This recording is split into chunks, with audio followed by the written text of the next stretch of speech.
नमस्कार, IND24 के खास कार्यक्रम द वीक ऑफ शो में आपका स्वागत है। मैं हूं आपके साथ उदय, जहां हम बात करेंगे हफ्ते भर की बड़ी राजनीतिक खबरों पर। तो चलिए शुरू करते हैं द वीक ऑफ शो।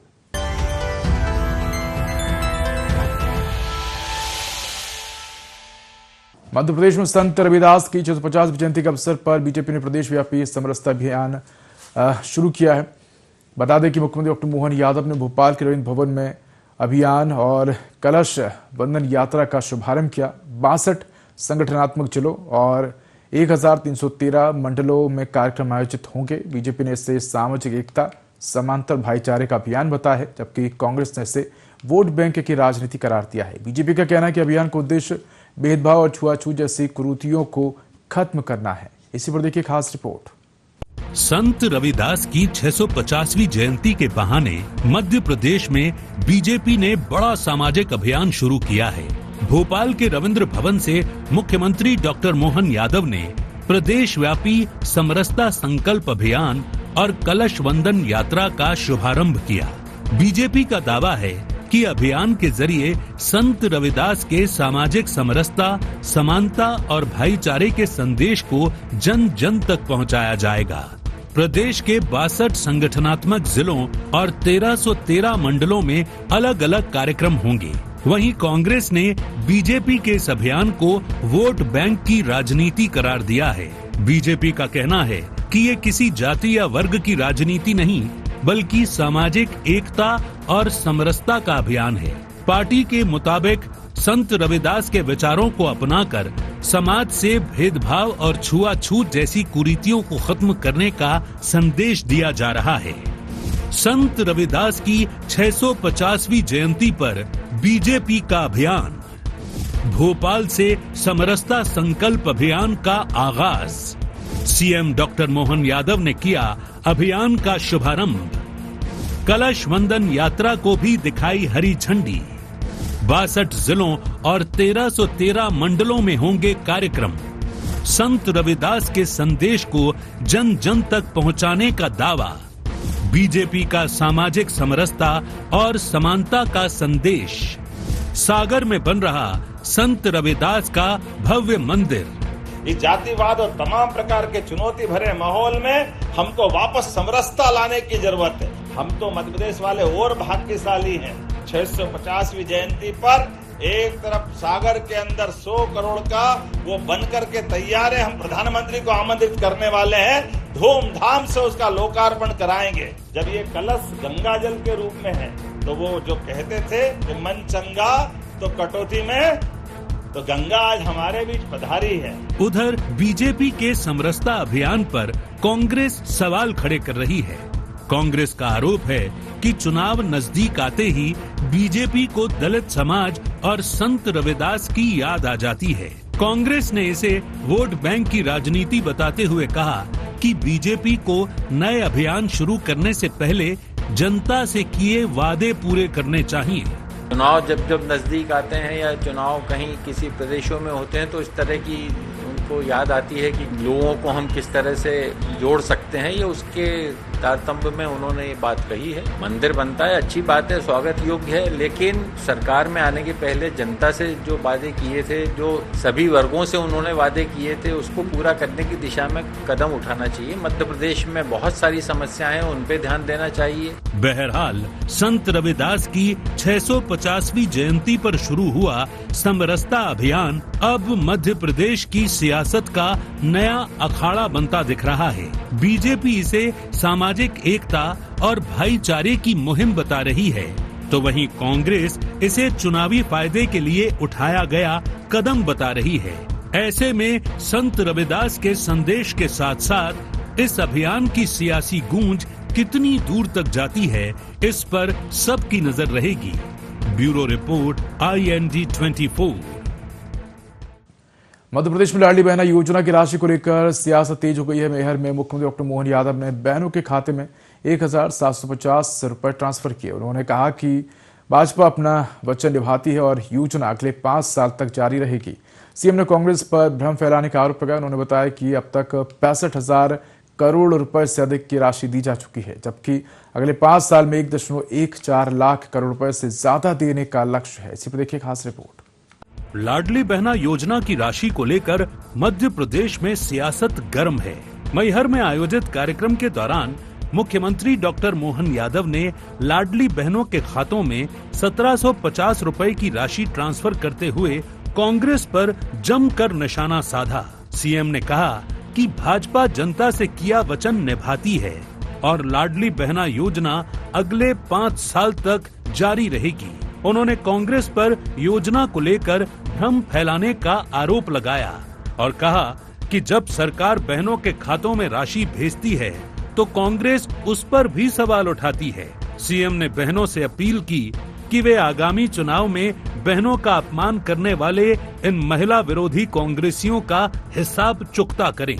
उन्होंने दावा किया कि अब तक 65,000 करोड़ रुपए से ज्यादा की राशि बहनों के खातों में पहुंचाई जा चुकी है और अगले 5 साल में 1,14,000 करोड़ रुपए से ज्यादा की राशि पहुंचाने का लक्ष्य है।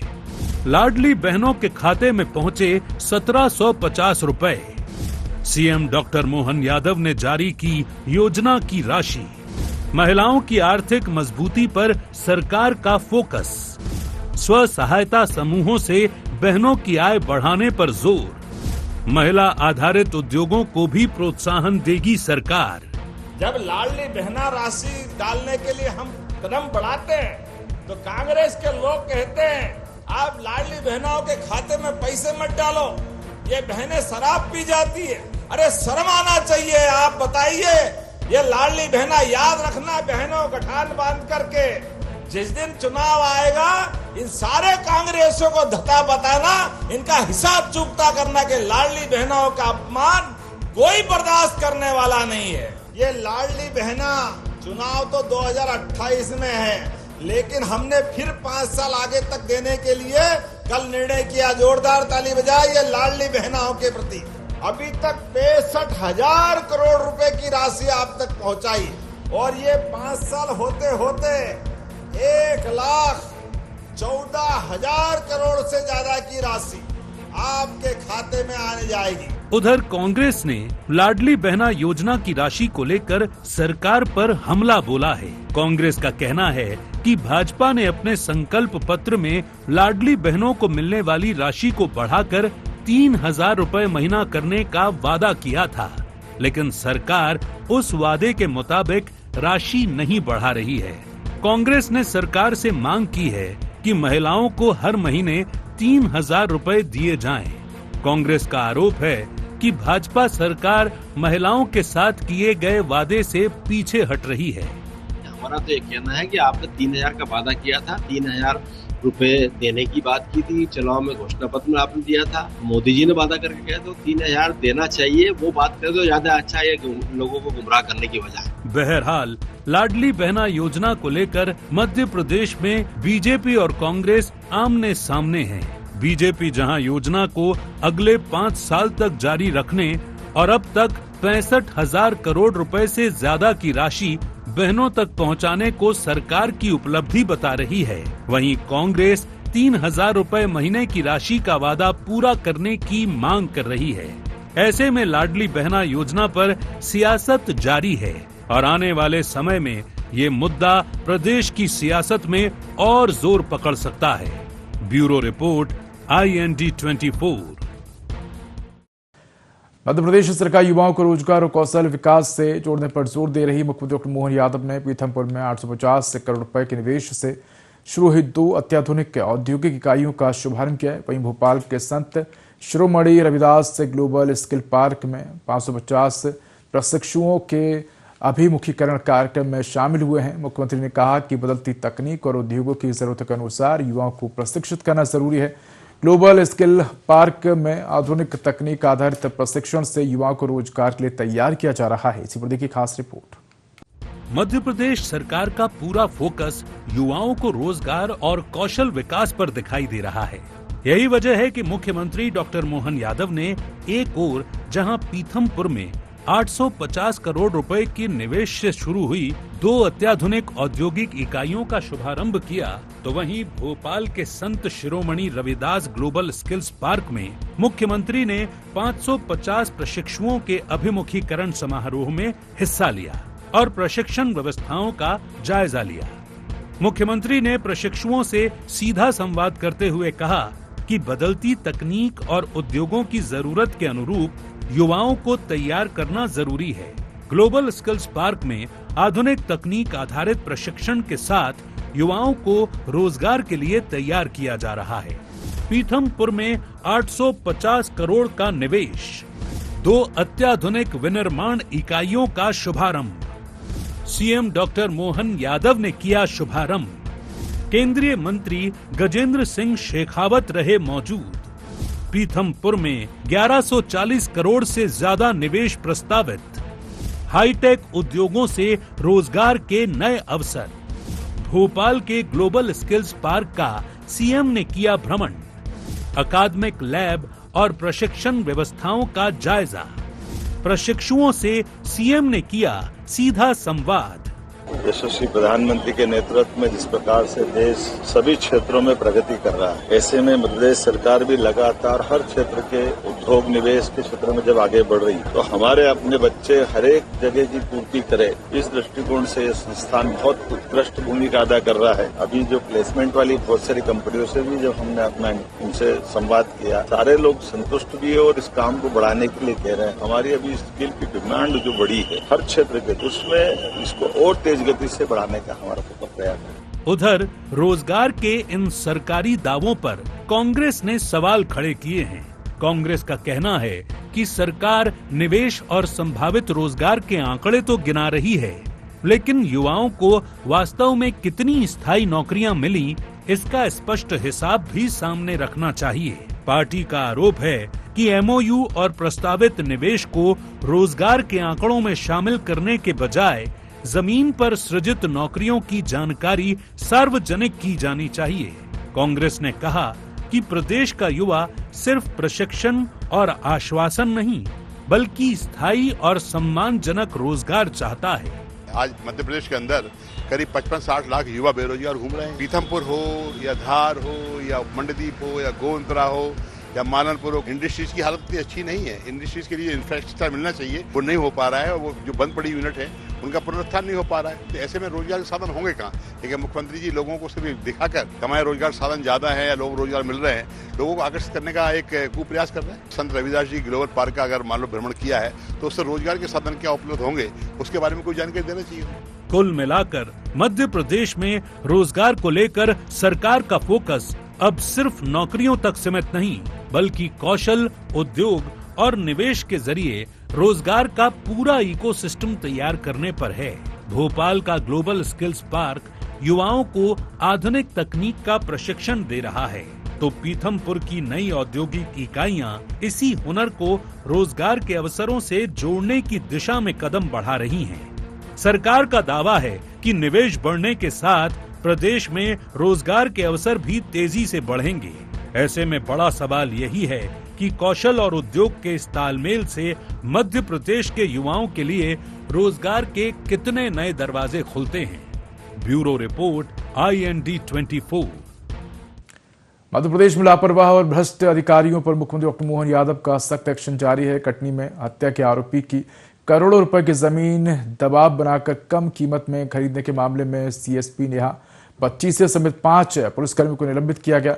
जन विश्वास अभियान के तहत सीएम ने टीकमगढ़ में जिला अस्पताल और आंगनबाड़ी केंद्र का निरीक्षण किया। इस दौरान जिला पंचायत CEO नवीत कुमार ध्रुवे का तबादला कर विशाल धाकड़ को नया CEO बनाया गया है। सीएम ने स्पष्ट किया है कि भ्रष्टाचार और लापरवाही बर्दाश्त नहीं होगी। इसी पर की खास रिपोर्ट। मध्य प्रदेश के मुख्यमंत्री डॉक्टर मोहन यादव का लापरवाह और भ्रष्ट अधिकारियों के खिलाफ सख्त एक्शन लगातार जारी है। इसी कड़ी में आज कटनी की CSP नेहा 25 समेत 5 पुलिसकर्मियों पर निलंबन की गाज गिरी। हत्या के आरोपी की 1 करोड़ की जमीन को दबाव बनाकर 18 लाख में खरीदने के मामले में मुख्यमंत्री ने CSP को निलंबित करने और FIR दर्ज करने के निर्देश दिए। तो वहीं जन विश्वास अभियान के तहत मुख्यमंत्री खुद मैदानी स्तर पर प्रशासनिक कामकाज की निगरानी कर रहे हैं और जनता के काम में लापरवाही मिलने पर मौके से ही कड़े फैसले ले रहे हैं। बड़वानी और छिंदवाड़ा में इस अभियान के तहत डिप्टी कलेक्टर, तहसीलदार, पटवारी और सीएमओ समेत कई अधिकारियों कर्मचारियों पर निलंबन की कार्यवाही कर चुके हैं। वहीं आज टीकमगढ़ दौरे के दौरान उन्होंने जिला अस्पताल और आंगनबाड़ी केंद्र का दौरा कर व्यवस्थाओं का जायजा लिया। हालांकि सीएम के दौरे के दौरान ही टीकमगढ़ जिला पंचायत के सीईओ नवीद कुमार ध्रुवे का ट्रांसफर कर दिया गया और विशाल धाकड़ को नया सीईओ बनाया गया है। मुख्यमंत्री का संदेश साफ है, जनता के काम में लापरवाही और भ्रष्टाचार किसी भी कीमत पर बर्दाश्त नहीं होगा।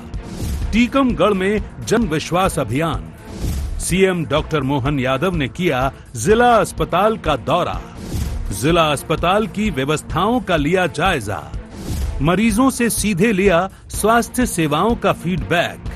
आंगनबाड़ी केंद्र पहुंचे मुख्यमंत्री डॉक्टर मोहन यादव, बच्चों से संवाद कर जानी व्यवस्थाएं, अधिकारियों को दिए सुधार के निर्देश, जनता के काम में लापरवाही पर सख्ती। हमारी सीएम हेल्पलाइन 0 हो, कम से कम हो, दक्षता से काम करे। ऐसे कई कामों के साथ कुछ चीजों पर निर्णय भी किए जिनको समय हुआ है, लेकिन काम के बलबूते पर इनको हटाना चाहिए, उनको हटाने का निर्णय भी लिया है। यहाँ के जिला पंचायत के सीईओ 3 साल हो गए, उनको मुक्त करते हुए उनको अन्य जगह भेजने का भी निर्णय किया है। सादगी के साथ जो मूल काम हमारा है, शासन की योजनाओं पर धरातल पर उतारते हुए विकास परक कामों को देख करके उनको बढ़ावा देना, जो काम में लापरवाही होती है उस लापरवाही के खिलाफ बड़ा एक्शन लेना और इसी के साथ जो अच्छा काम कर रहे हैं उनको भी निगाह में लाकर उनको अच्छे काम के लिए प्रेरित करना। हमारी सरकार लगातार उसी प्रकार से काम कर रही है। उधर मुख्यमंत्री की इस कार्यवाही को लेकर कांग्रेस सवाल खड़े कर रही है। कांग्रेस का आरोप है कि अधिकारियों को मंच से निलंबित करना महज इवेंट और दिखावा है, जबकि जमीनी स्तर पर भ्रष्टाचार और प्रशासनिक खामियां अब भी बनी हुई हैं। ऐसे में कुछ अधिकारियों पर कार्यवाही करने से पूरी व्यवस्था नहीं सुधरने वाली है। जनता का विश्वास अब नहीं रहा, इसीलिए जन विश्वास अभियान चलाया जा रहा है। भारतीय जनता पार्टी में विश्वास के नाम पर तो जनता का विश्वास खत्म हो गया। इसीलिए मुख्यमंत्री जी और दूसरे अधिकारी दूसरे मंत्रियों के माध्यम से वो जन विश्वास यात्राएं निकाल रहे हैं। कहीं भी देख लीजिए, बिना भ्रष्टाचार में काम नहीं होता। अधिकारी मनमर्जी कर रहे हैं, पुलिस की कानून व्यवस्था खत्म हो चुकी है, लोगों को रोजगार है नहीं है, काय का जन विश्वास। बहरहाल मध्य प्रदेश में मुख्यमंत्री की सख्ती ने प्रशासनिक तंत्र में हलचल बढ़ा दी है। एक तरफ सरकार इसे सुशासन और जीरो टॉलरेंस की कार्यवाही बता रही है, तो दूसरी तरफ विपक्ष इसे दिखावटी कार्यवाही करार दे रहा है। ऐसे में देखने वाली बात ये होगी कि लगातार हो रही कार्यवाही से प्रशासनिक व्यवस्था में कितना सुधार आ पाता है। Bureau report, IND 24। Madhya Pradesh सरकार बंद पड़ी मिलों और औद्योगिक इकाइयों को दोबारा शुरू करने पर जोर दे रही है। हुकुमचंद मिल के करीब 4700 श्रमिक परिवारों को 224 करोड़ रुपए से राहत दी गई, जबकि उज्जैन की विनोद मिल के श्रमिकों की देनदारियां चुकाई गई। ग्वालियर की जेसी मिल समेत अन्य बंद इकाइयों के मामलों में भी प्रक्रिया जारी है। अब मुरैना की वर्षों से बंद कैलाश शुगर मिल को फिर से शुरू करने की तैयारी है। सरकार का दावा है कि इससे रोजगार और औद्योगिक गतिविधियों को बढ़ावा मिलेगा। इसी पर देखिए खास रिपोर्ट। मध्य प्रदेश सरकार बंद पड़ी मिलों और औद्योगिक इकाइयों को फिर से पटरी पर लाने की दिशा में अहम कदम बढ़ा रही है। मुख्यमंत्री डॉक्टर मोहन यादव के नेतृत्व में सरकार का फोकस न सिर्फ वर्षों से बंद पड़ी मिलों को दोबारा शुरू करने पर है, बल्कि श्रमिकों की लंबित देनदारियों के समाधान और औद्योगिक परिसंपत्तियों के बेहतर इस्तेमाल पर भी है। इंदौर की हुकुमचंद मिल के मामले में करीब 224 करोड़ रुपए की राशि से 4700 श्रमिक परिवारों को राहत दी गई। वहीं उज्जैन की विनोद मिल के श्रमिकों की लंबित देनदारियों का भुगतान किया गया। ग्वालियर की जेसी मिल के करीब 8000 श्रमिकों के मामले में समाधान की प्रक्रिया तेज की जा रही है, जबकि रतलाम की सज्जन मिल और उज्जैन की बंद सोयाबीन फैक्ट्री के मामलों में भी सरकार कदम आगे बढ़ा रही है।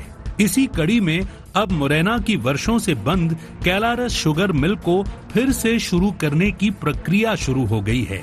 सरकार का दावा है कि कैलारस मिल के पुनरुद्धार से क्षेत्र में रोजगार और औद्योगिक गतिविधियों को नई रफ्तार मिलेगी। कैलारस शुगर मिल फिर से शुरू करने की तैयारी। सीएम डॉक्टर मोहन यादव के निर्देश पर प्रक्रिया शुरू। 30 साल की लीज पर दी जाएगी मिल। 15 सितंबर तक ईओआई जमा करने की अंतिम तारीख। मिल की प्रतिदिन 1250 टन गन्ना पेरोई की क्षमता। 12.86 हेक्टेयर जमीन समेत कई संपत्तियां शामिल। रोजगार और औद्योगिक गतिविधियों को मिलेगा बढ़ावा। मुरैना जिले के कैरारस शक्कर कारखाने की संपूर्ण जमीन क्षेत्र में रोजगार एवं उद्योगों की स्थापना के लिए एमएसएमई विभाग को सौंपी गई है।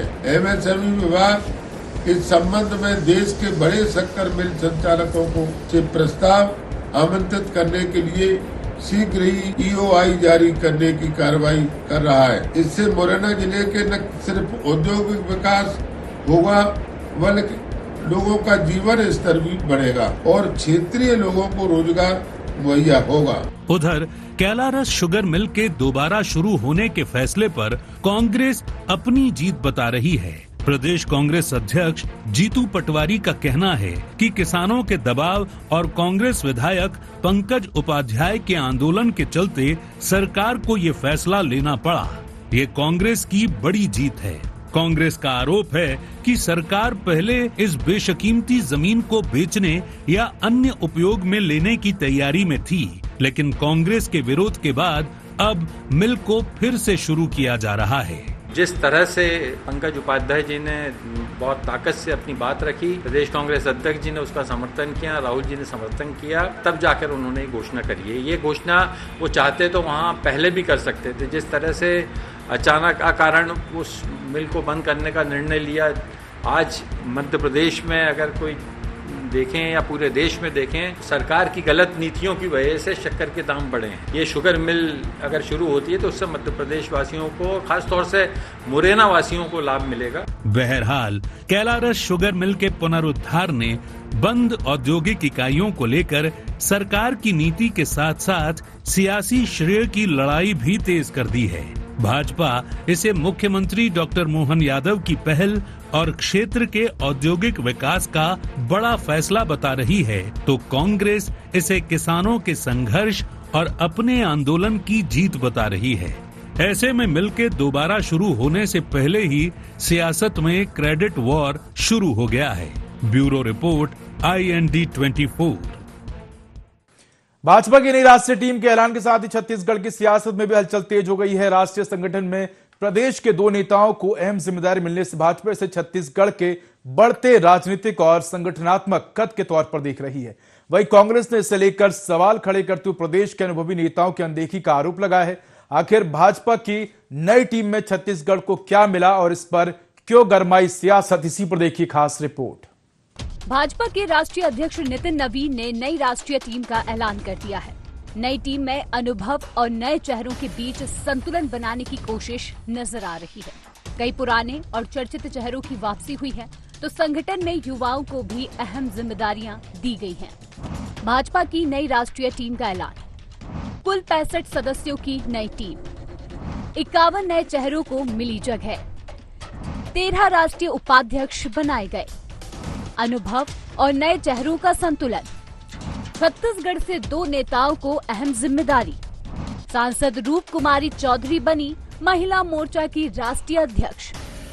दीपक महस्के को IT सेल संयोजक की जिम्मेदारी। स्मृति ईरानी बनी राष्ट्रीय महामंत्री। राम माधव और वसुंधरा राजे राष्ट्रीय उपाध्यक्ष। पीयूष गोयल को कोषाध्यक्ष की जिम्मेदारी। नई राष्ट्रीय टीम में छत्तीसगढ़ से सांसद रूप कुमारी चौधरी और दीपक महस्के को जिम्मेदारी मिलने के बाद भाजपा इसे प्रदेश के संगठन के बढ़ते प्रभाव के तौर पर पेश कर रही है। मुख्यमंत्री विष्णुदेव साय और प्रदेश भाजपा अध्यक्ष किरण देव ने दोनों नेताओं को बधाई दी है। भाजपा का कहना है कि ये नियुक्तियां प्रदेश के समर्पित कार्यकर्ताओं के प्रति केंद्रीय नेतृत्व के भरोसे और सम्मान को दर्शाती है। यानी पार्टी के लिए संदेश साफ है कि छत्तीसगढ़ का संगठन अब सिर्फ प्रदेश की राजनीति तक सीमित नहीं है, बल्कि राष्ट्रीय संगठन में भी उसकी भागीदारी बढ़ रही है। लेकिन भाजपा की नई टीम को लेकर अब कांग्रेस ने सवाल खड़े कर दिए हैं। PCC चीफ दीपक वैश्य ने आरोप लगाया कि भाजपा ने छत्तीसगढ़ के अनुभवी नेताओं को राष्ट्रीय टीम में जगह नहीं दी। कांग्रेस के इस आरोप पर भाजपा ने भी पलटवार किया है। भारतीय जनता पार्टी छत्तीसगढ़ के नेताओं को, जो अनुभवी नेता है, वो नेता छत्तीसगढ़ के पार्टी को मजबूत करने के लिए खून पसीना उन्होंने सींचा है। दूध से मक्खी की तरह निकाल के बाहर कर दिया, उनको हाशिए में डाल दिया। नए लोग भी मौका मिलना चाहिए तो पुराने को भी मौका, अनुभव चेहरों को भी मौका मिलना चाहिए, लेकिन ऐसा नहीं हुआ।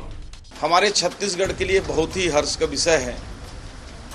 माननीय राष्ट्रीय अध्यक्ष श्री नितिन नवीन जी ने अपनी टीम में हमारे प्रदेश के श्रीमती रूप कुमारी चौधरी जी को राष्ट्रीय अध्यक्ष महिला मोर्चा बनाकर इस प्रदेश का गौरव और सम्मान बढ़ाया है। अनुभवी युवा नेता श्री दीपक मस्के जी, जो अपने कार्यशैली से ही जाने जाते हैं, उनको राष्ट्रीय टीम में अपने साथ सोशल मीडिया का प्रभारी बनाकर छत्तीसगढ़ का मान बढ़ाया है। कुल मिलाकर भाजपा की नई राष्ट्रीय टीम का गठन महज संगठनात्मक फेरबदल नहीं, बल्कि आने वाले राजनीतिक दौर की तैयारियों से भी जोड़कर देखा जा रहा है। 51 नए चेहरों को जगह देकर पार्टी ने संगठन में बदलाव का संदेश दिया है। वहीं छत्तीसगढ़ से 2 नेताओं को राष्ट्रीय स्तर पर जिम्मेदारी मिलने से प्रदेश भाजपा उत्साहित है। अब देखना होगा कि राष्ट्रीय संगठन में छत्तीसगढ़ की बढ़ी हुई हिस्सेदारी का असर प्रदेश की राजनीति और संगठनात्मक समीकरणों पर कितना दिखाई देता है। रायपुर से अद्वैत नाइक की खास रिपोर्ट। तो द वीक ऑफ शो में इतना ही। देखते रहिए i24। नमस्कार।